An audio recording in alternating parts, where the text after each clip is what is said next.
সঁচাই এবাৰ মোৰ ওচৰত পইচা নাইকিয়া হৈ আছে আৰু সেই কাৰণে কি কৰিছো কেইজোপামান হাঁচি গছ বিক্ৰী কৰিব লগা হৈছে আমি উচিত মূল্য নাপাওঁ এই কাৰণে আমাৰ অভাৱৰ কাৰণে আমি এই বস্তুখিনিৰ পৰা উচিত মূল্যটো আমি অকমান পাবৰ কাৰণে সক্ষম নহওঁ মই আপোনালোকক সদায় কওঁ যে আমাৰ হাঁচি গছ প্ৰকৃততে আমাৰ এটা বিপদৰ বন্ধু আজিও মই কেইজোপামান হাঁচি গছ বিক্ৰী কৰিবলগীয়া হৈছে আচলতে এইখিনি আমাৰ সঁচাই এটা বিপদৰ বন্ধু আৰু আজিও এটা মোৰ বিপদ বুলিয়ে ক'ব লাগিব যেটো আমাৰ পথাৰত এতিয়া ধান দাই থকা হৈছে গতিকে আপোনাৰ ধানৰ কামৰ কাৰণে বা পথাৰৰ পৰা ধান আনিমৰ কাৰণে আমাক কিছু পইচাৰ প্ৰয়োজন হৈ আছে আৰু সঁচাই এবাৰ মোৰ ওচৰত পইচা নাইকিয়া হৈ আছে আৰু সেই কাৰণে কি কৰিছো কেইজোপামান হাঁচি গছ বিক্ৰী কৰিব লগা হৈছে আৰু কেইজনমান আমাৰ ভাইটি আছে গাঁৱৰে আৰু এজন দাদা আছে তেখেতসকলে হাঁচি গছ বৰ্তমান কাটি আছে আৰু মই দেখাব বিচাৰিছো চক এয়া এইখিনি মোৰ আচলতে মই বাগানখন যেতিয়া ইয়াতে লগাইছিলো তেতিয়া কি কৰিছো এই হাঁচি গছখিনিও মই এনেধৰণে সাইডত ৰুইছিলো আৰু ৰুৱাৰ আজি ৰুই পেলাই এনেধৰণে চক হাঁচি গছখিনি মই বিক্ৰী কৰিবলগীয়া হৈছে বেছি নহয় ইয়াৰ পৰা মোটামুটি মই 5 জোপা বিক্ৰী কৰিবলগীয়া হৈছে আৰু এই যে হাঁচি পুলিখিনি প্ৰকৃততে মই নিজে পচাই পেলাই ৰুৱা আছিলে দেখিছেনে ইমানখিনি হৈছে আৰু এই বাগানখনৰ পৰা আচলতে মই অকল এই আজিয়ে নহয় দেখা তৰি দিয়া আজিয়ে নহয় মই ইয়াৰ আগতো মই হাঁচি গছ এই বাগানৰ পৰা মই বিক্ৰী কৰিছো এইফালে এজোপা হাঁচি গছ আৰু ই হল আমাৰ ইয়া চন্দন বৰুৱা কিমান দিন হল হাঁচি কাৰবাৰ মোৰ এবছৰমান হৈছে কৰা এবছৰ মাৰি আমাৰ গাঁৱৰে ভাইটি আৰু এজন দাদা আছে আপোনাৰ চিনাকিটো দি দিয়ক নমস্কাৰ বিপুল গগৈ মোৰ নাম কোন জায়গাত আপোনাৰ ঘৰ চেলেঙিত ন কিমান দিন হল আপোনাৰ হাঁচি কাৰবাৰ জড়িত 10 বছৰমান হল হাঁচিৰ লগত জড়িত আচ্ছা আৰু এইফালে আমাৰ আৰু এটা গাঁৱৰে ভাইটি আছে নামটো চিনাকি দি দে মোৰ নাম মৌচুম বৰা ইও এনেধৰণে মানে হাঁচিৰ লগতে জড়িত হৈ আছে আচলতে এইখিনি মই ইয়াক ফোন কৰিলো যেতিয়া আমাৰ পইচাৰ প্ৰব্লেম হলে আৰু কি কম কিবা নহয় কিবা এটা ঘৰতো বস্তু বিক্ৰী কৰিবলগীয়া হয় আৰু আজি যদিও মই ইহঁতক বিক্ৰী কৰিছো আকৌ কি কৰিব লাগিব পুলি এটা লগাব লাগিব নতুনকে কাৰণ এইখিনি যেতিয়া আমাৰ বিপদ হয় তেতিয়াই আমি বিক্ৰী কৰিবলগীয়া হয় আৰু আচলতে আমি এই বস্তুখিনিৰ পৰা একদম সঁচা কথা কৈছো আমি উচিত মূল্য নাপাওঁ এই কাৰণে আমাৰ অভাৱৰ কাৰণে আমি এই বস্তুখিনিৰ পৰা উচিত মূল্যটো আমি অকমান পাবৰ কাৰণে সক্ষম নহওঁ কিন্তু এই গছখিনি চক আজিলৈকে মোক ই ইনভেষ্টমেণ্টৰ নামত জিৰ' সি একো মোক ডিষ্টাৰ্ব নিদিয়ে হা আপুনি ইয়াতে যদি মই এনেধৰণে সি থাকি যায় আজি নহয় যদি আৰু 5 বছৰৰ পাছত যদি হয় আজি ধৰি লওক মই গছজোপা 2000 টকাত বিক্ৰী কৰিছো ঠিক 5 বছৰৰ পাছত এই গছজোপাৰ ভেলু হৈ গ'ল 10000 টকা আৰু যদি মই ৰাখিব বিচাৰো তেতিয়াহ'লে ইয়াৰ দামটো নকমে দামটো বাঢ়ি গৈ থাকিব যিহেতু সেই কাৰণে কিন্তু এইটো নহয় যে আমাৰ কোনোবা এটা মাল নধৰা জেগাত এজোপা হাঁচি গছ বোলে মোৰ 30 বছৰীয়া আছে তাত বোলে মোৰ আজিলৈও বেপাৰীয়ে কিন্তু পইচা দিব বিচৰা নাই সেইটো নহয় কাৰণ এই গছজোপাৰ যিমানে ডাঙৰ হওক ডাঙৰটো লৈ পেলাই মতলব নাই ইয়াতে কিছুমান যিটো ফুটি এই ফুটিটোহে ইয়াতে মেইন দাদা মোৰ গছখিনিত এই ফুটিটো হৈছে নাই আপোনাৰ মাল ধৰিছে নাই মানে কম বেছি পৰিমাণে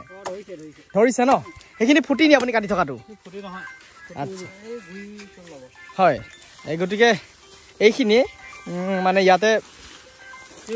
অকমান দেখুৱাই দিয়কচোন এইটো চক এইটো ফুটি এইটো এনেধৰণে চক এইটো এটা ফুটি দেখিছেনে এইখিনি এইটো এটা ফুটি এইটো এটা ফুটি মানে এই গছখিনিত কি হৈ আছে এইটো এটা চক এই গছখিনিত প্ৰথম অৱস্থাত আপোনাৰ এনেকে পোকে ফুটা কৰি পেলাই এনেকে ফুটা হৈ যায় তাৰ পাছত লাহে লাহে কি কৰিব ই এনেকে দেখিছেনে এইটো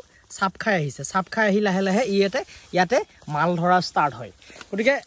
সব জায়গাতে এটো ধৰি লওক মানে সব জায়গাতে বলে হাঁচি গছ ৰুলে আমি পইচা পাও তেনেকুৱা ধৰণৰ কথা নহয় আমাৰ এইখিনি জায়গাত মানে আমাৰ হাঁচি গছত মালটো ধৰে সেইকাৰণে আমি এইখিনি গছ আমি লগাই থৈছো এনে ধৰণে এটা সময়ত আৰু এতিয়া বিপদ যেতিয়া হৈ আছে তেতিয়া আমি কি কৰিছো এটা বিক্ৰী কৰি পেলাই অভাৱটো দূৰ কৰি পেলাই বা কিবা এটা ঘৰৰ কাম কৰিবলৈ আমাৰ সক্ষম হৈছো এলা চক আপোনালোকে এনেকুৱা এটা সিচুৱেচন হৈছে আজি তাৰিখত কাৰোবাৰ ওচৰত আমি 10000 টকা এটা বিচাৰিলো কাৰোৰ ওচৰত নথকা লেখীয়া অৱস্থা হৈছে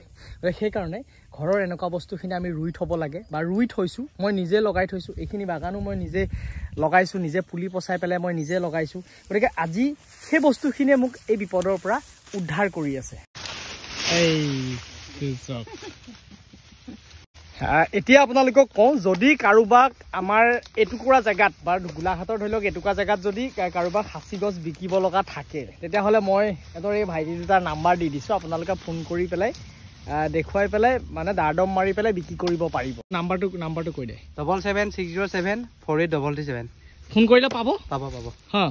গতিকে আপোনালোকে যদি কোনোবাই এনেধৰণে খাচী বিক্ৰী কৰিবলগীয়া আছে ইহঁতৰ লগত যোগাযোগ কৰিলেও আপোনালোকে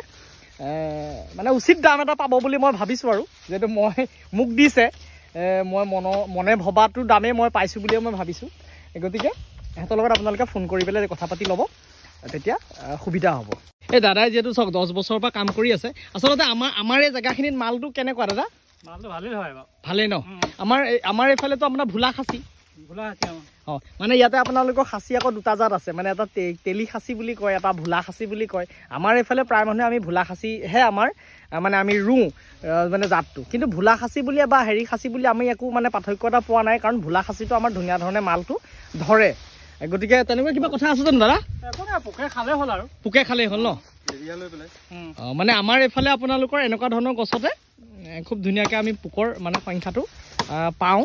আৰু এটা উচিত দামো আমি ইয়াতে পাওঁ এনেকুৱা খাচীও ধৰি লওক আমাৰ এইখিনি জেগাত মোটামুটি 2 লাখ টকালৈকে বিক্ৰী কৰাও কিন্তু মানুহ আছে এজোপা গছত গতিকে আৰু একেবাৰে যদি সৰু জাত হয় তেতিয়াহ'লে মানে সৰুতে পোকে খাই দিলে অকণমান দিগদাৰ হয় গছজোপা আপোনাৰ সৰুতে পোকে খাই দিলে তাৰপিছত আপোনাৰ কি হৈ যায় গছজোপা ভাগিও যায়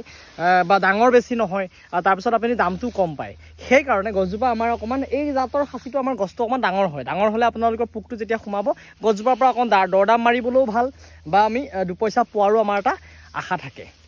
এই যে মই গছখিনি ছাইডত লগোৱাৰ মোৰ আৰু এটা মানে প্ৰথম অৱস্থাত ভাবিছিলোঁ মানে ছাইডে গছখিনি লগাওঁ তাতিয়া লগালে মোৰ কি এটা সুবিধা আছিলে গম পায়নে এই যে চাওক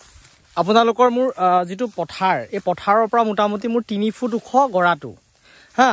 ইয়াতে যদি মই প্ৰথম বছৰ কি কৰিছিলোঁ জেওৰা যেতিয়া দিছিলোঁ নহয় ইয়াতে জেওৰাটো দি দিয়াৰ লগে লগে মোৰ এই মাটিটো খহি গুচি গৈছিলে পথাৰলৈ কিন্তু এতিয়া কি কৰোঁতে তাৰপাছত কি কৰোঁ যেতিয়াখিনি মোৰ গছখিনি ডাঙৰ হৈ আহিলে মই এই যে জেওৰাখন মই পথাৰত আৰু পুতি দিবলগীয়া হোৱা নাই ইয়াৰ চাওক এই জেওৰাখন দেখিছিলে মই ওপৰতে ৰাখিছোঁ আৰু এই খাচী গছত এনেধৰণে বান্ধি দিছোঁ তেতিয়া কি হৈছে মোৰ যে এই গৰাটো সম্পূৰ্ণ মোৰ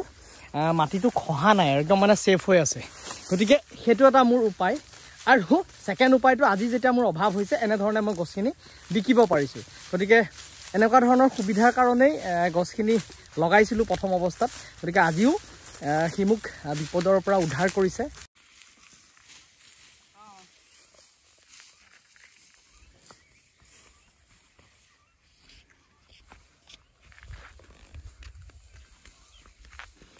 ভিডিঅ'টো মই আজি ইয়াতে সামৰণি মাৰিব লাগিব যদি মোৰ ভিডিঅ'টো ভাল লাগিলে লাইক কমেণ্ট শ্বেয়াৰ আৰু চেনেলটোত যদি মই নতুনকৈ ভিডিঅ' চাই আছোঁ চেনেলটো ছাবস্ক্ৰাইব কৰিবলৈ নাপাহৰিব কাষত থকা বেল আইকনটো দবাই দিব তো আজিলৈ আহোঁ আকৌ নতুন এটা ভিডিঅ'ত লগ পোৱাৰ প্ৰতিশ্ৰুতিৰে বিদায় ধন্যবাদ বন্ধুসকল